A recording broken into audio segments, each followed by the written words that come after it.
My name is Nicole Rivera, and if you'd glimpsed my life 6 months ago, you'd have seen a woman teetering on the edge, standing frozen in the doorway of my cramped Austin apartment, toddler clinging to my hip, as my mother-in-law swept in unannounced with a bag of groceries and a torrent of helpful criticism, her surprise visits turning my sanctuary into a battlefield. Picture that sweltering Texas afternoon, the air thick with the scent of fresh tortillas warming on my stove and the distant hum of city traffic seeping through our cracked window, the day her latest intrusion laid bare not just her overreach, but my husband's quiet betrayal when he shrugged and said, "She just wants to help," despite the stress that drove me to tears in the bathroom, my safe space crumbling. That moment, sharp as an Austin thunderstorm, drowned me in resentment and exhaustion, but it also sparked a quiet fire, transforming me from the overwhelmed wife and mother who swallowed her frustration to a woman who carved out unyielding boundaries, reclaiming my home, my peace, and my voice one deliberate step at a time. I was born Nicole Sofia Rivera in a vibrant East Austin neighborhood, where mariachi music spilled from backyard barbecues and the smoky aroma of barbacoa wafted from food trucks parked on every corner. Our family home was a modest single-story ranch with a creaky front porch shaded by an old oak, where Mom would sit shelling pecans, her hands deft as she wove stories of her childhood in Monterrey, Mexico, her voice warm like the summer sun. Dad was a long-haul truck driver, gone for weeks but always returning with treasures, a keychain from New Orleans, a postcard from Dallas, his booming laugh filling our small house as he scooped me up in a hug that smelled of diesel and dust. We weren't wealthy, dinners were often beans, rice, and whatever Dad brought from the mercado. Holidays meant tamales made from scratch with neighbors, but love stitched us together, warm as the patchwork quilts Mom sewed for chilly Texas nights. As an only child, I was both cherished and taught independence early, folding laundry at 6, budgeting my allowance for school supplies by 10, dreaming of a life where I could control the chaos with precision. High school was a whirlwind of AP classes and shifts at a local diner, flipping burgers and refilling coffee for late-night regulars, saving every tip for community college. There, I studied business administration, drawn to the order of spreadsheets and schedules, a way to tame life's unpredictability. "You're so organized, Mija," Mom would say, her eyes sparkling with pride as I balanced homework and work. At 22, I met Diego at a friend's quinceañera, tall, with kind brown eyes and a quiet humor, a mechanic like my dad but with a steady job at an Austin auto shop. We fell in love over late-night drives along Lady Bird Lake, sharing dreams of a family, his calm presence grounding my structured world. Marriage brought joy but stretched me to my limits. Diego and I settled into a modest 2-bedroom apartment in South Austin, close to his shop and my office manager job at a dental clinic, where I orchestrated patient schedules, resolved billing disputes, and managed staff rosters with the precision of a conductor. Our son, Mateo, arrived 2 years ago, a whirlwind of energy with Diego's mischievous smile and my unruly curls, his giggles lighting up our 800-square-foot space. Life was a delicate balancing act, mornings rushing Mateo to daycare, his tiny backpack bouncing, days at the clinic soothing irate patients or untangling payroll errors, evenings cooking quick meals like quesadillas while Diego played with Mateo or fixed our perpetually leaky sink. We budgeted with care, clipping coupons, skipping takeout, saving for a house we dreamed of owning someday, a place with a yard for Mateo to run in. Diego's family was woven into our life, his mom, Carmen, a retired elementary school teacher from a tight-knit Mexican-American family, lived 10 minutes away in a tidy condo adorned with family photos and Virgin de Guadalupe candles. At first, her visits were a godsend, dropping off homemade empanadas, cooing over baby Mateo, sharing stories of Diego's childhood antics over cups of strong coffee. I welcomed her warmth, especially after my parents' deaths, Dad to pancreatic cancer 3 years ago, Mom to a stroke the year before, losses that left me raw, grieving in quiet moments between diaper changes and work deadlines. But Carmen's help soon turned intrusive, her visits shifting from welcome surprises to unannounced invasions. The intrusions began subtly but grew relentless. Carmen started dropping by weekly, often daily, using a spare key Diego had given her for emergencies, without my knowledge. She'd knock at odd hours, mid-dinner, early mornings, even during Mateo's naps, letting herself in, rearranging my kitchen cabinets, critiquing my messy counters cluttered with baby bottles, toys, and unopened mail from my long workdays. "This place needs a woman's touch, Nicole," she'd say, her tone sweet but sharp, as if my home wasn't enough.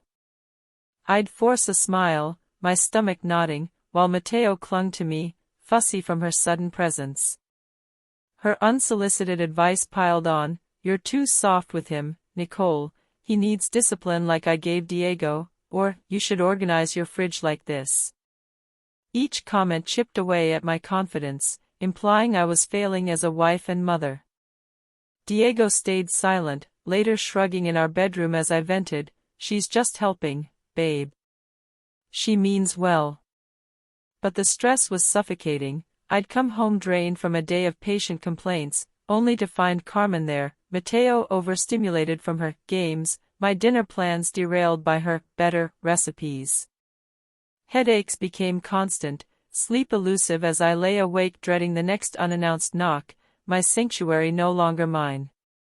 The surprise came one Saturday, Mateo napping, me folding laundry in our tiny living room, the TV murmuring a Bluey episode, when Carmen breezed in, spare key jangling, a bag of groceries in hand.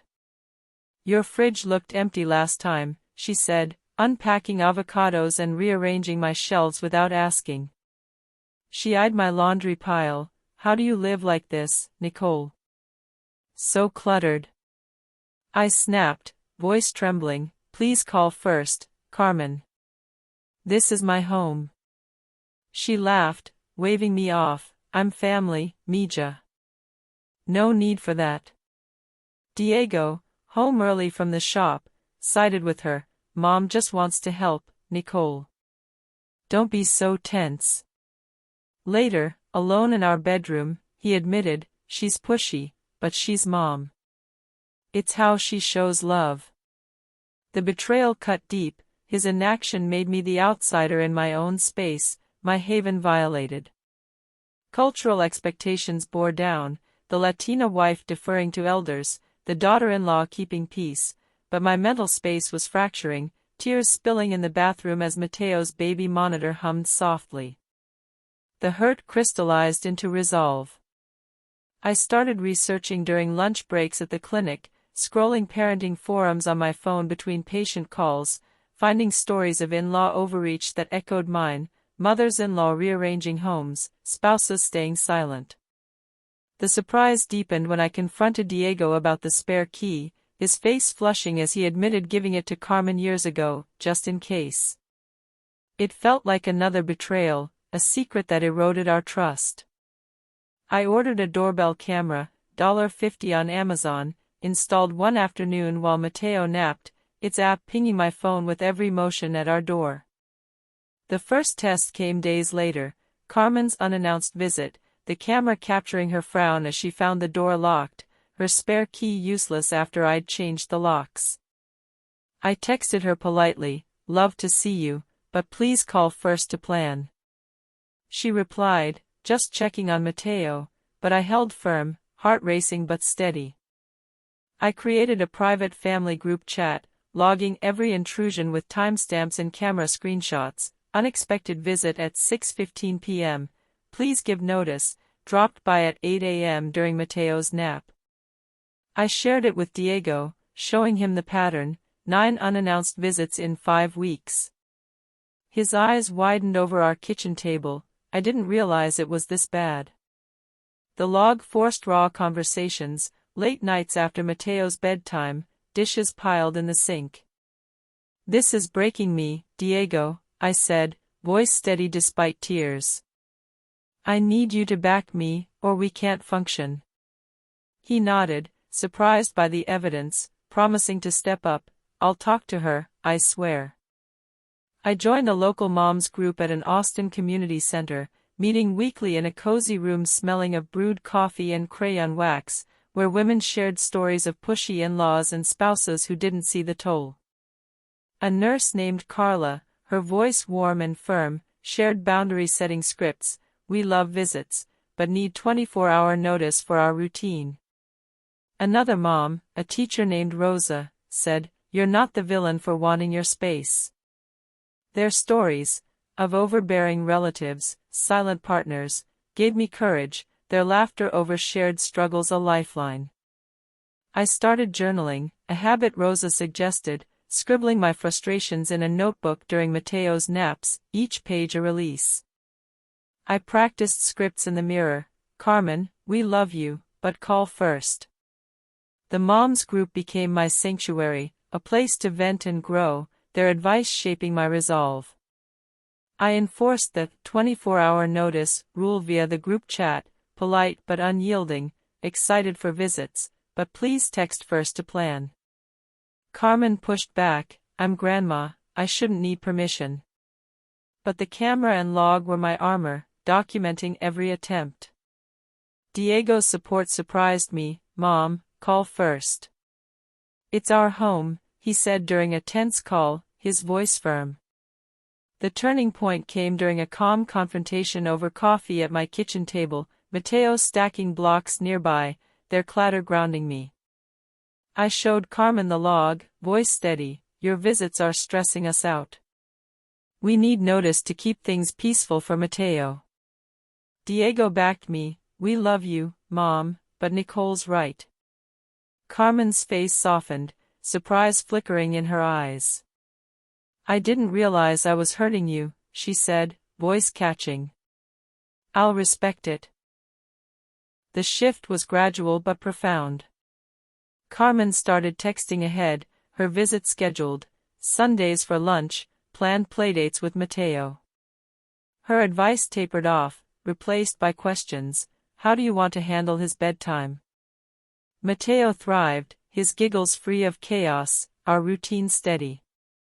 Diego and I grew closer, our marriage fortified through late-night talks over chamomile tea, his hands squeezing mine as we rebuilt trust.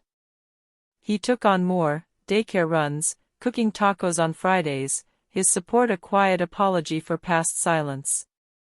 I leaned into the moms group, hosting a playdate at our apartment, the living room alive with kids' laughter and shared stories, the space feeling like mine again. I carved out time for myself, yoga classes at a local studio, the instructor's calm voice easing my tension, walks along Lady Bird Lake with Mateo in his stroller, the water glinting under the Texas sun, moments that restored me. Carmen, to my surprise, invited me to her book club, a gesture of respect, her stories of teaching reminding me of my own strength in managing chaos. We began building a new bond, balanced on mutual understanding, her warmth no longer a weapon. The satisfaction was deep, like roots anchoring a tree after a storm. My apartment became a sanctuary again, no longer a stage for uninvited guests.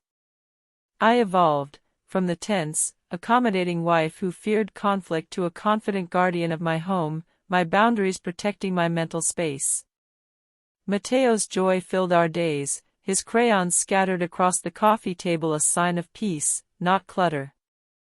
Diego's growth as a partner, hearing me, standing with me, felt like a second chance at our love. I kept journaling, my notebook a map of my transformation, and even started a blog for the moms group, sharing boundary tips that others read and praised. Carmen's respect grew, she gifted me a cookbook, asking my input for Mateo's meals, a small but meaningful shift. Our home, once a battlefield, was now a haven, its walls echoing with our laughter, not tension.